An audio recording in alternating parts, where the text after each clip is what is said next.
Hi everyone, it's me, Puerto Rican again. This is my second video, so um, as the title says, it's the day after the election. So I wanted to give my thoughts. It's starting a channel. That's what I'm going to do. You watching me, you're just curious about what I might have to say in my content. So excuse me with this mask. I'm probably going to keep messing with it.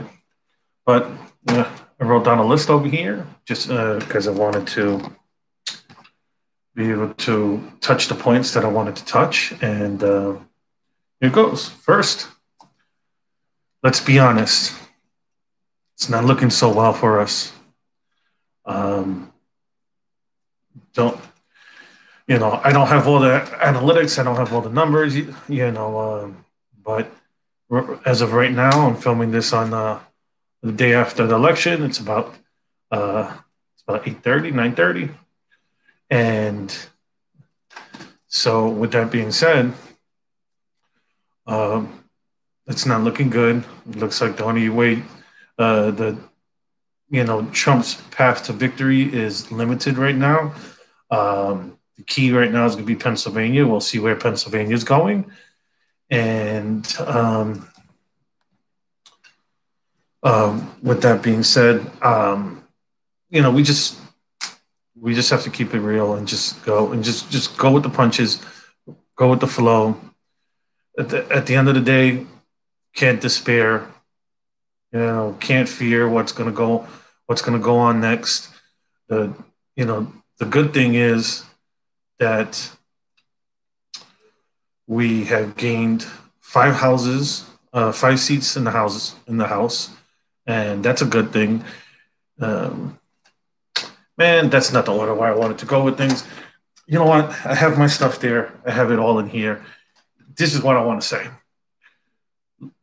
Do the Dems have a mandate now, even if Biden wins? Let's say Biden wins, argument's sake. Do the Dems have a mandate? No, not at all.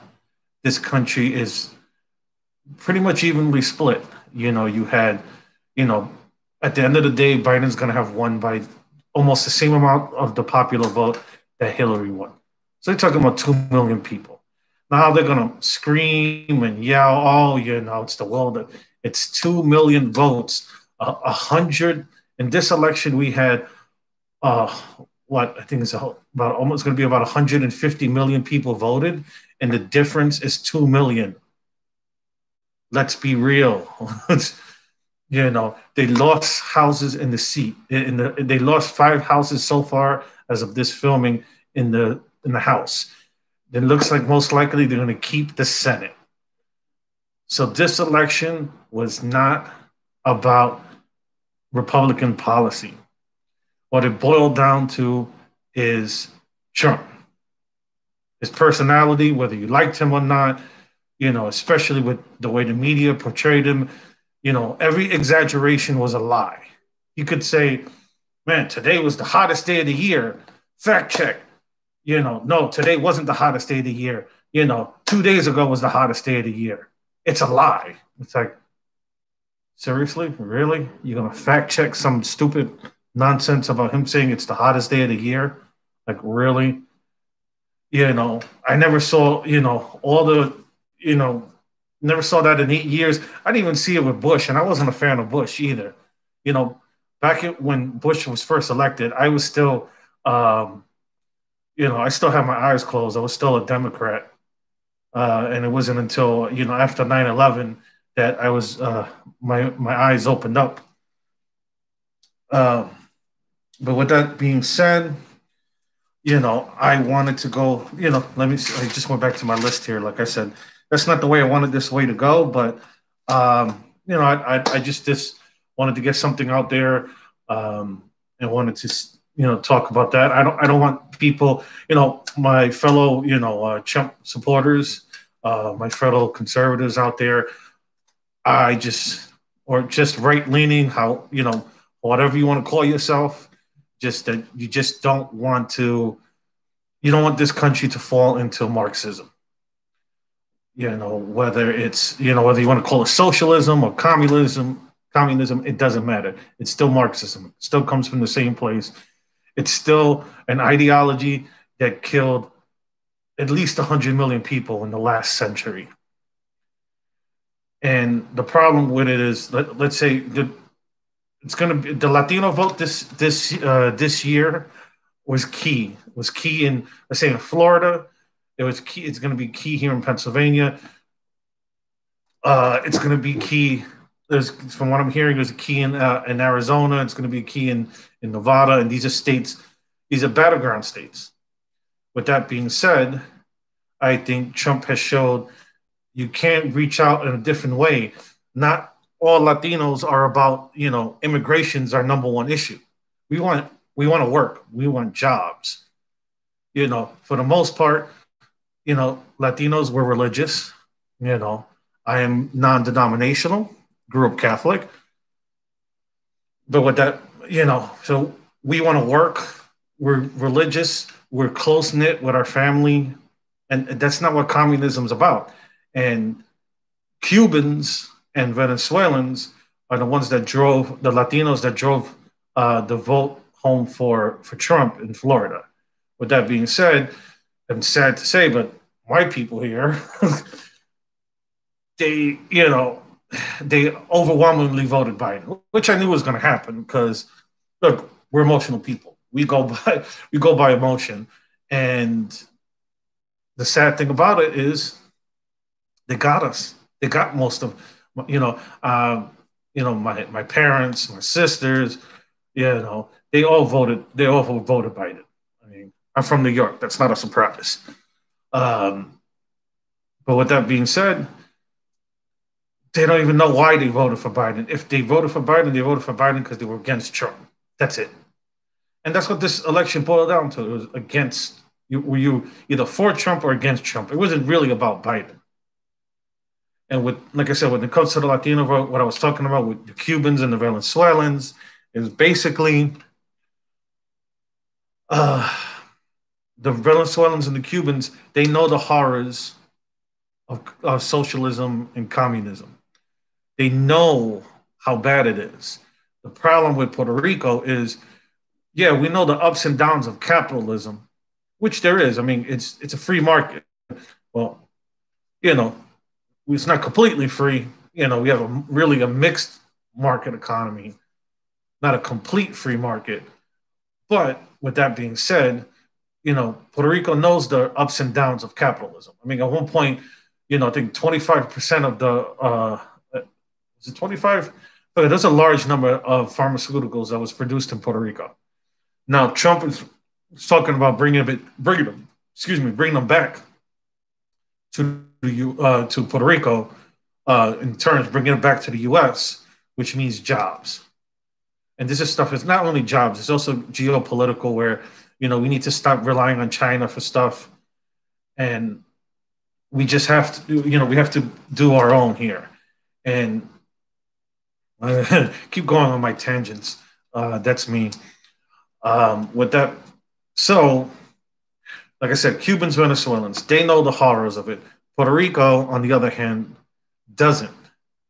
We've never experienced Marxism. It grew roots, but it never flourished. And what's going on is, our people, perish for the lack of knowledge, and they really don't. It sounds good. Oh, let's, universal health care. Let's get health care. It sounds great. Who shouldn't be against everybody being able to have health care? But who's going to pay for it? And can you be forced to do something? It's kind of, can you force a doctor who just went to school for, what, 12 years to become, like 10, 12 years to become a doctor? And now to, you're going to force them to do what you want. They're not going to have a choice of, let's say what practice, because eventually what happens with socialized medicine is, these specialties are going to, they're going to choose your specialties for you, because when it comes to Marxism, is what's good for the state. It's not about what's good for the individual. And at the end of the day, I'd rather be free to choose than have the government choose it for me. So, but like I said, I don't want people, do not despair, do not fear. It says it in the Bible over 300 times. It says, do not fear. Plenty of times we despair. And if you want if you want inspiration, go to Psalms. Pick a psalm, any psalm, because David. Uh, that's when David wrote his saying his best stuff, because that's what psalms are really. It's songs that came from David's heart. So with that being said, you know, don't let's see what happens in the next couple of days. Biden wins. Hey, you know what? That's God's will. Let it be, and just move on. Let's just focus, because if there's anything that Trump has shown, take get rid of Trump's personality, but keep his policy. And you're talking about, it won't be even close, because that's what turned people off, was his personality. Now, granted, some other people liked it. I had no problem. I loved him attacking the media, because the media has been pissing me off for most of my adult life, because I've seen the nonsense, you know, from putting us into a war in Iraq to the Russia Gate for the past past 3 years. I mean, pretty much, it's amazing what Trump was able to accomplish in the past 4 years, with having not only to fight a political party, but having to fight uh, the fourth estate, which is the media. He's had to fight the media. That's why he tweets. That's why he may come across as an a-hole, but there's a reason he's an a-hole. And it's when he's for 4 years, he's had to fight and fight, and he's always on edge because of it. He's always stressed, and you can't blame the guy for that. So anyway, trying to keep these videos short. I got to put my kids to sleep. And with that being said, so I'm going to sign off, and pray that you guys just take it easy, take a breath, give it a couple of days. If not, let's just get ready for the next 4 years. We still have the Senate. We won some battles in the House. In 2 years, we could take back the House, and then, hey, maybe we'll get Biden on his Ukraine, like they did like they tried to do with Trump. Except that we have Hunter's laptop as evidence. They never had any evidence. So, oh, have a good evening, folks.